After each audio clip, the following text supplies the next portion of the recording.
Hi viewers, இன்னைக்கு நாம சந்திர திசையை பத்தி பார்க்க போறோங்க. உங்கள் ஜாதகத்தில் சந்திர திசை நடக்கிறதா, அதாவது உங்கள் லக்னத்தில் இருந்து சந்திரன் எங்க இருக்கிறான்னு பார்க்கணுங்க. முதல்ல உங்க ஜோசியக்கார்ட்ட போய் தெரிஞ்சுட்டு வரணும்.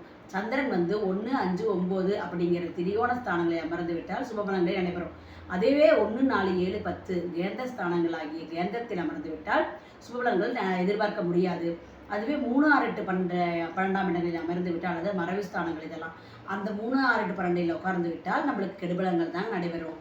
அதாவது சுபகிரகத்தின் பார்வையில் அமர்ந்தால், குரு பார்வையில் இருந்தால் நம்ம நல்ல பலன்களை எதிர்பார்க்கலாம். நீச்ச வீட்டிலோ பகை வீட்டிலோ அமர்ந்து விட்டால் நம்ம நல்ல பலன்களை எதிர்பார்க்க முடியாது. இப்படி பகைக்கிற சாரம் பெற்றால் நம்ம நல்ல பலன்களை எதிர்பார்க்க முடியாது. இதற்கெல்லாம் நம்ம ஜோசிகாட்ட போய் நம்ம தெரிஞ்சுக்கிட்டு வந்து நாம் ஒரு நாள் திங்கட்கிழமை காலையில் 6 to 7 சந்திர ஓரையில் நம்ம ஒரு வீட்டு பூஜை அறையில் கீழே ஒரு தாம்பாளத்தை வச்சு அதில் நெல் கொட்டி அந்த நெல் மேலே 10 அகல் விளக்கு ஏற்றிக்கணுங்க. அந்த 10க்கும் 10 வெள்ளை அரளிப்பூ வச்சுக்கணும். வெள்ளை அரளிப்பூ வச்சு அதுக்கு கல்கண்டு ஒரு நெய்வேத்தியம் வச்சு நம்ம 10 தடவை வளம் வரணுங்க. வலை ஓம் சந்திராய நமக, ஓம் சந்திராய நமக, ஓம் சந்திராய நமக 108 தடவை சொல்லி நம்ம தூபதீப ஆராதனை காட்டி வழிபட்டு வரணுங்க. வரும்போது கெடுபலங்கள் குறைந்து நல்ல பலன் நடைபெறுங்க.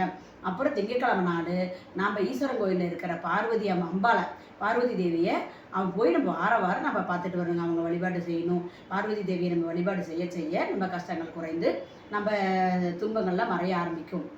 அதற்கு பிறகு திங்களூர் கும்பகோணத்துக்கு அருகில் இருக்கிற திங்களூர் போயிட்டு அங்கே சந்திர பகவான் இருக்காருங்க. அவரே வழிபட்டுட்டு நெல் 1 கிலோ வாங்கி தானம் கொடுத்துட்டு வரணுங்க.